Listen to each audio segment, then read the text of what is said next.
Better. Oh, yeah, we're live. Hi. Hi, everyone. Cheryl Arkle, Better Reading.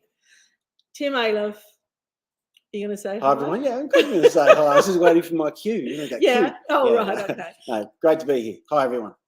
So, Cheryl Arkle, Tim Ayliffe, what are you reading? You know how this works. We ask you what you're reading, and we then tell you what we're reading.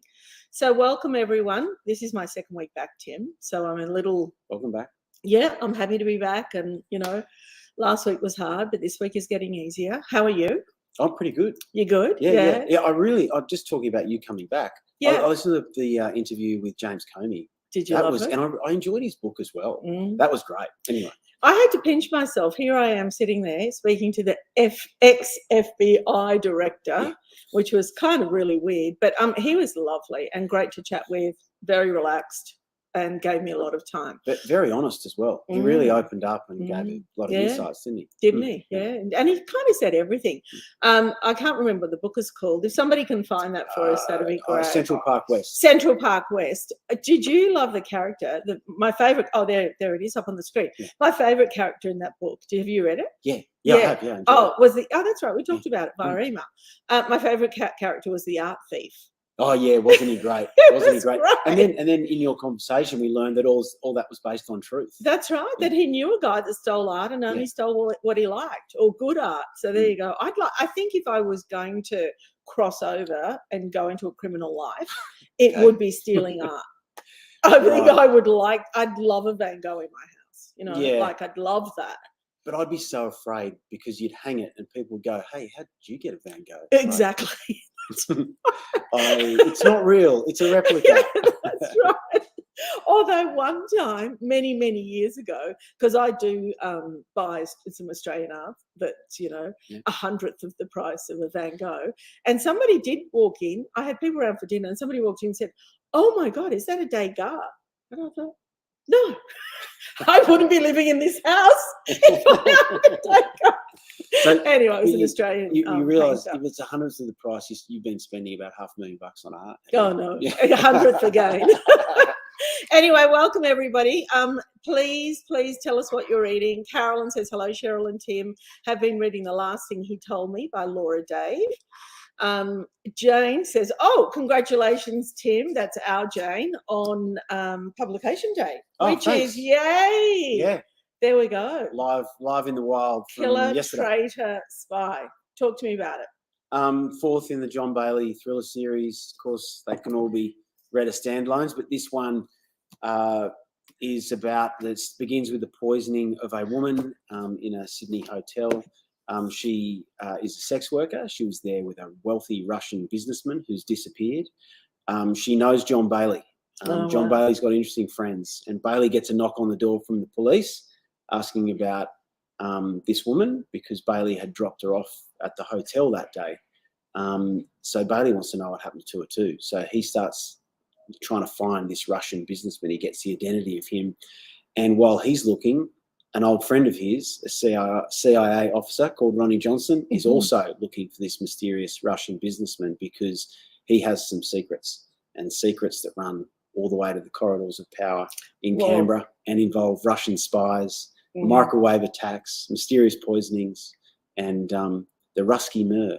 And so topical at the moment. Yeah. Now listen, you've got something in the works in terms of TV. Tell us about that. Well, look, we're in the early stages, but my books have all been optioned for television by the magnificent team at CJZ. So, we're getting going with a writing room pretty soon. There's an amazing screenwriter that's been signed to lead that process, and I'm really involved and can't wait. Yeah, great. Okay, let's read. Sharon says hi, and hi Cheryl, hi Tim. Jessica says hi. She's reading Her Last Words by Kim Kelly. Judy, I'm reading Gone to Ground by Bronwyn Hall, an Aussie author. Great book. Martin's reading Macbeth. That's wonderful, Martin. Heard of it? Yeah, we have heard of it. Janine says hi to both of us and everyone else. I have just read Broken Bay by Margaret Hickey. We love her. I want to read that. I haven't read it yet. Intriguing, well-crafted story. So Janine is recommending it. Sally says, hi, Cheryl and Tim. I'm reading Five Bush Wedding by Claire Flever. Sharon said, I'm about to start reading Normal People by Sally Rooney. I did enjoy that. I know it was very polarizing, but I loved that book. Did you read it? No, I haven't read it. No. Yeah, I I'll have loved to it. check it out. Natalie says hi to us, and she's reading Lowbridge by Lucy Campbell. I was very lucky to be one of the chosen ones to read the preview book. I am loving it. Do you know about preview? No. Tim, we've got this program here, and it's so fantastic. If you sign up to our weekly newsletter that comes out every Wednesday, you can sign up to preview a book, and we have advanced copies, right? Cool. And what happens is we have about 500 or 600 applicants. We have about 50 to 100 books to give away. It's like a random generator. And then, people get a book to review, send us a review, and people love it. And obviously Natalie's loved it as well. Good stuff, Natalie. It is. And it's a really great program. I think this week we've got 3 previews coming out in the newsletter. So that's 3 books that you get for free. Okay, Melissa, well, it's not really for free. You've got to give us a review. Okay. That's all right. So don't you jump on and start doing it. Jessica says, hi, Cheryl and Tim. I'm reading The Last Words. I think we've called that out. I've lost my spot. Why don't you tell us what you've got there? Well, okay. Well, I'll start with what I'm reading right now because this guy, S.A. Cosby. Oh, yeah. So he wrote Blacktop Wasteland and also Razorblade Tears, which was just amazing. And now this book, again, I actually just don't want it to end. So it's set in small town south of America. A former FBI agent has become the sheriff. There's a pretty violent murder at the beginning, as often crime novels start. But then suddenly that connects him as he starts on the trail to this sort of racist underbelly, old money, white privilege in that town, and some really dark secrets. To I be think honest. I'm going to read this on your recommendation. It really hey, is listen, good. Do we like Tim's bookmark? I quite like it. Look at that. Bit of ribbon, bit of this. Well, hey, let's talk bookmarks. Can I read the bookmark for you? Yeah. Show us the bookmark. No, because my wife and kids gave this to me. It says, I like to party, and by party I mean read books. So yes, I'm a little bit That's of a geek. Jane laughing in the back. Can we see that again? I'm a little bit of a geek. Why don't you tell us in comments, are you a bookmark user? Or are you one of those people that turns down the page? I am really impressed by that. Was that a Father's Day present? It was. It was Father's Day present. But how appropriate. I never fold pages. Neither do I. Ever. Sometimes I'll leave my book like that, but I will never do pages. My wife's going to hate me saying this, but she's a real book bender. She's a bender. She loves to love a book as she's reading it, and I'm one of those that sort of it reads like this, so it's in pristine condition. In fact, with these, when I know I'm going to love a book, I'll buy the hardback. Yeah. Because I want it. Oh, you want to keep it? Love that. Yeah. Do you know, I was traveling, this is many years ago, I was traveling with somebody, and we had the Lonely Planet or one of the things from us or whatever guides you had at the time. And so his idea was, as we moved from country to country, we would rip out the thing and toss it. So we're not carrying a full book every time. Do you know, every time he ripped out a chapter, I think my heart, I ended up having to break up with him because I couldn't bear the fact that he was ripping up a book. But when I look back at it, it was for practical reasons. Yeah. But I had a friend who, he was a really smart guy. Like he's got a doctorate and everything. And when he finished a book, he put it in the bin. And I was at his house, and there's a dustbin next to his desk, and there's a book in it. I said, What's going on here? And he said, I've read it. Give it to a friend. Give it to the library. How his brain works to do that, God, I never I understood. don't know. But anyway. Okay, here we go. Melissa says hello. So for those of you that have just joined us, I'm with Tim Ayliffe. We're talking, what are you reading? Tell us what you're reading, and we'll let you know what we're reading. We're also asking about bookmarks because Tim has his bookmark right there. Tell us if you use a bookmark or not. We love this one. Melissa says, hi, I'm reading Eleanor Oliphant is Completely Fine by Gail Honeyman. That's just been so popular. Faye says hi, and she's reading Drowning by TJ Newman and Pineapple Street by Jenny Jackson. Do you read 2 books at a time? Yeah, I do. You do? Actually reading, the other one I'm reading at the moment is The Death of John Lacey. Oh, wow. Okay. Ben Hobson. Right. Oh, there it is. Yeah, which is it's a great book. I'm really enjoying it.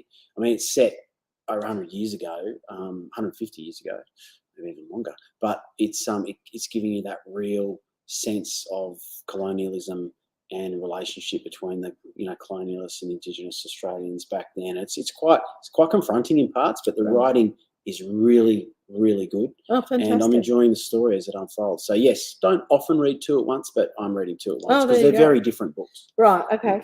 We're going to talk about this that we're reading at the moment called Trace by Catherine Jing. She's been around for a while, really good storyteller. She's Australian, and it's based on the contact that she has with this person who's on the run. It's really, Catherine's a great writer. She's award-winning. This is called Traced, and certainly a must-read. Have you read any of her? I haven't actually. No? Well, that's one. There you go. Now, oh, wow, what a remarkable story. Ben McKelvey. He came in to see me the other day. This is called A Scar is Also Skin. I mean, his life experience, you probably are across all of this, is so phenomenal. Yeah, it's a great title, isn't it? Yeah, we had him in for a podcast. What that guy's been through and what a giver he is so exceptional. Anyway, the podcast that I recorded with him is fantastic, and that's out today. Isabella Allende, Allende is the correct pronunciation. Have you read any of her? I'm afraid to say I haven't. No. It's not good because she's a great writer. Yeah. She turned 80, I think, last year. Wow. Beautiful cover. The Wind Knows My Name. This is an extraordinary story about people, immigration, children being separated from their parents, obviously had an influence on what was happening in the US a couple of years ago. Do you know some of those children that were removed from their parents through the Trump years? There are still something like thousands of kids who haven't found their parents. Oh, wow. And still in lockup. Anyway, she touches on that too. So certainly a good book. Okay, all right. Kylie said she's reading Dressed by Iris by Mary Ann O'Connor. Loving it. Sue just finished reading The Light Between Oceans by M.L. Stedman. That's an oldie but a goldie. I love that book. It was a good read. I've just started The Lost Flowers of Alice Hart, which I think that's been made into a TV series and coming soon. That's Holly Ringland. Holly Ringland. Yes. It's out on Prime at the end in August. Yeah, that's coming soon. Faye, looking forward to All the Sinners Bleed. Tanya, I've just started reading The Bookbinder of Jericho by Pip Williams. Amazing. Sally loves that bookmark. Faye says, no, you can't doggy bookmarks all the way. Thanks, Faye. Jessica, I always use a bookmark. I never, ever fold pages. Thank you. Hi, Claire. Claire is reading The Tea Ladies by Amanda Hampson, and I'm absolutely loving it, Claire says. So just such a great way to get other reviews outside of ours. And to remind me of the books that I haven't read. And that's right. What about Mark Brandy? Do you love him? Yeah, he's a great writer. He's such a great writer. Wimmera was his first book. Southern Aurora. This is out now. I think this might be his third book. And it follows a young guy called Jimmy with a big heart who's growing up on the wrong side of town. I love how he does small town. It's such a unique, quiet way of telling a story. We're going to have him in. Is Mark coming in? Yeah, he's going to be here in a couple of weeks' time, sitting in Tim's chair. So we'll be talking to him. What else have you got? What else have I got? This book, a debut author, Michelle Prack, The Rush. Yeah. Really enjoyed it. Did you? Yeah. It's set in out in the country. The characters, it's a group of students that are traveling together, and there's a rogue amongst them. Basically, they get split up. There's a small town where there's a huge storm comes and separates them by water, and there's a lot of danger along the way, and it's a fantastic read. It's really, she's a good writer. And the pacing, and it was a real thriller, So that's a proof. You got a proof? I did. Actually, Is it out now? Yeah, it's out. Came out about 3 May. months ago. Yeah. Yeah. Okay. All right then. Interesting. While you were talking about that, I was thinking about story ideas. Where do you get your ideas from? And do you have a bank of ideas, or is it when you sit down to start writing that you start thinking about what you're going to write about? My day job's a bit like research because I'm working at the ABC in news. So that's means I'm always looking at the news, and for me, everything in my books either has happened, will happen, or could happen. So I play in that world of global thrillers set in Sydney. Where I got the idea for my latest book, Killer Trader Spy, is the boss of of ASIO gives an annual threat assessment speech every year in about February, and the last couple of years he's been talking about foreign espionage and that threat quite a lot more. 3 years ago, he said there are more foreign spies or their proxies operating in Australia than at any time since the height of the Cold War. Wow. And then this year, and I actually grabbed this quote I'm about to say and put it at the front of the book, because this year he said, I want to dispel any sense that espionage is some romantic Cold War notion. It is a clear and present danger. Oh, wow. And I just thought, okay, wow. I mean, I'd written the book by then, but the previous quote had just got me thinking, okay, well, Russians money laundering abroad, their tactics that we've seen into the US election, misinformation, all of that sort of thing, the poisoning of any opponents of Vladimir Putin. So there's so outright with that, that. They just don't care. They just don't care. And also something that from last year, so 18 months ago, Winter Olympics, Beijing, the so-called No Limits Partnership was signed between China and Russia, and maybe that's 2.5 years ago. Anyway, it's not that long ago, but what does that mean? What does a no limits partnership mean? There was no release of detail or anything about what these two countries had somehow agreed, these two world leaders. And I thought, again, that's not bad fodder for a thriller. It's amazing, isn't it? Okay, all right. What have we got? Claire, we've talked about. Jane's just finished reading The Good Term by Dervla McTiernan. We love Dervla, isn't she? I haven't read The Good Term, but I love Dervla. Oh, yeah, she's so fantastic, isn't she? Yeah. She's got another one coming, I think, next year. What else have we got? Lisa says that she loves bookmarks. She has a great collection that she rotates through. Reminds me of the places where I bought them. Oh, that's really lovely. That's cool. I quite like that as well. Jane, who's reading Dervla, is now reading The Twilight Wife by A.J. Banner, and also she uses a bookmark. Sharon, I love bookmarks. Folding pages is a sin. Okay, all right, now we know. There's a theme. There's a theme. Protect the books. That's right. And these are all book lovers, of course. Yeah. Carol, I've just finished Hotel of Secrets by Diana Biller. Absolutely loved it. Jess says that she agrees with everybody and agrees with Sharon. Alona, I'm reading Yellowface by Rebecca F. Kwong. Now, everybody's talking about Yellowface. Do you know about this? Yeah, I do. I haven't read it. It's a great cover as well. Yeah, so that's coming soon. Cheryl, hello, great name. I have a few books on the go and all have bookmarks. My late husband used to put $1 notes in the books, as he said, that was what they cost anyway. Never turn down a corner. I like the idea of dollar notes, even though that's changing as well. Currency is just not out there anymore. Yeah, well, it's probably the only way you'll be able to use it soon. Yeah. Jill said she loves Southern Aurora. Alona, always a bookmark. Yvonne and Jacob's Golden Dreams, not my usual kind. Okay, that's what she's reading. What else have you got? I see you've got a Stan Grant, who I love. Yeah, so this is one Stan wrote quite a few years ago now, but it's called Talking to My Country. And the reason I actually bought quite a few copies of this and just given it to people, because in Year of Voice, there's a lot of noise around this, but I thought in this book, Stan really brings it home to what it's like, to be an Indigenous Australian living in Australia right now, and what it was like growing up in that time as well.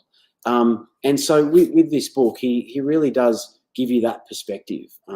So I'd encourage people to read it. It's not a long book. It's a short book, but in this year, as we're all considering So important ahead of the isn't it? referendum, Yeah. it's a good way to. I saw something on social media the other day about The Voice. It was this professor, and she was saying that over the years we've had various First Nations committee advisories to government. And that's been really useful. However, they get politicised because the next Prime Minister comes in, sacks them all, puts in a new lot of people. And then the next and whoever it is and whatever side of politics you're on. So what this is doing really is just effectively putting a structure in place where you can't change it, where it's there. So it really, really, I think, doesn't change much about what we've been doing. It just formalises the process. Yeah. Don't you think? Yeah, I do. I mean, look, I'm a journalist. We're covering all sides of this, but yes, and I agree with that. Yeah, I mean, it is actually, allowing Indigenous Australians to have that legislated, voice. Can I tell you a little story about Stan? Yeah. We had him for a podcast. It was via Zoom. It was during COVID. And I just loved him. He was so fantastic. He's super smart. I was very nervous about speaking with him because he's really genius, I think. Anyway, he was fantastic. And he told me that he listens to our podcast and he's been listening to the Better Reading podcast. And I thought, oh, you know what? He's just telling me that to make me happy. But do you know, during the podcast, he often pulled on old podcasts. So I thought he does listen. Anyway, the very next day, my sister, who lives in the same suburb as he does, my sister had a very mild car accident. Some car side-swiped her or something. But, it's always, even a mild car accident will throw you. And she pulled over and she got out of the car. And the car behind her pulled over and got out. And it was Stan Grant to help her. That's so nice. Yeah, there you go. He actually. There you go. I wish I was in that car. He rang me after we had a conversation on the phone after I did your podcast on The Enemy Within. Right, there you go. He said, "Hey, mate, I was just listening to you on the Better Reading podcast." So he did. Yeah. There you go. So he does listen. He listens to a lot. He's not a big sleeper, so he listens to a lot. Yeah, he does listen to a lot. Have you got anything else? A couple of books that I read a bit earlier in the year. Yeah. An old trusty, Candace Fox, never disappoints. We love her. She came in the other day. She's so great. She took some books. I love her so much. Yeah. So that Fire with Fire, really, really enjoyed. That was a hell of a ride, but really intricately plotted as well. And also, she does a lot of research. She puts herself, like if she's writing about prisoners, she'll go to a jail. I mean, she went to a couple of those big jails in LA. Yeah. She's not frightened of anything. No. She interviewed a pretty horrible serial killer from memory. And she said there was a gun or something pointing from the someone, a sniper in the ceiling or something. Yeah. She's crazy.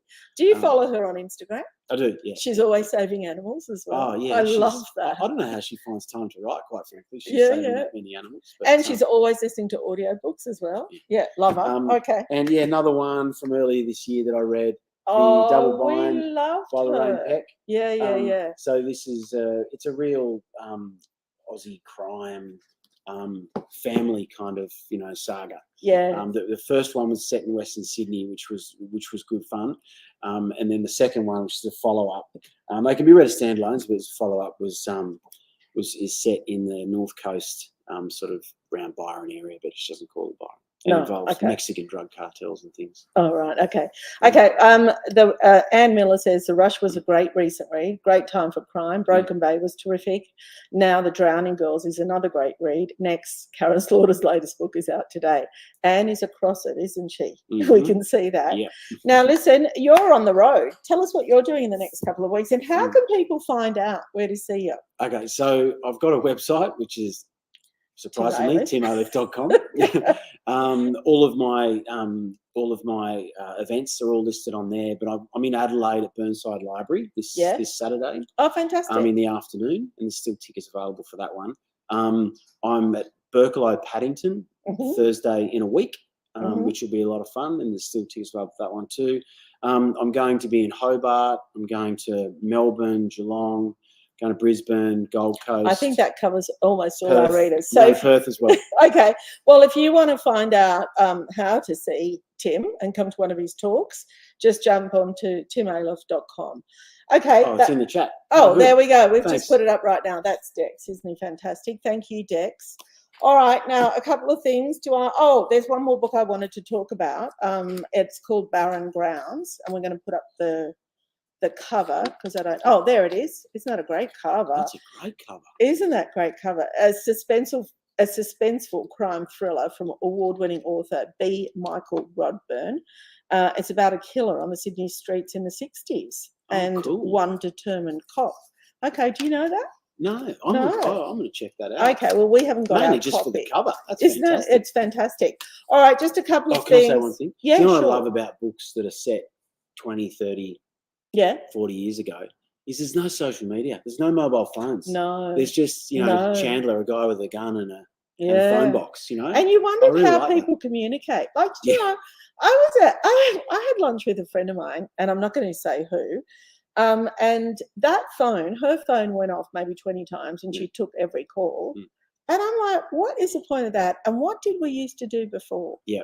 I feel really frazzled when I'm constantly on devices and things. In fact, I think I might do a bit of a detox soon. Yeah. But anyway, I'm sounding like an old person, which I am, too, but whatever. Okay, all right. Well, these are all readers at home, so they're probably not on the phone. Thank you for joining us. Don't forget our podcast. If you like it, write a review. Tim Ayliffe, go see him. I'm sure he's going to pop up at a place near you. Just check out his website. Thank you, Tim, for being with us today. Thank you. It's a lot of fun. Thank you, everyone at home for being with us. We've got such a great crowd, and I love them. And Carolyn has just said, what a great session. Okay, thanks, everyone. See you next time. See ya.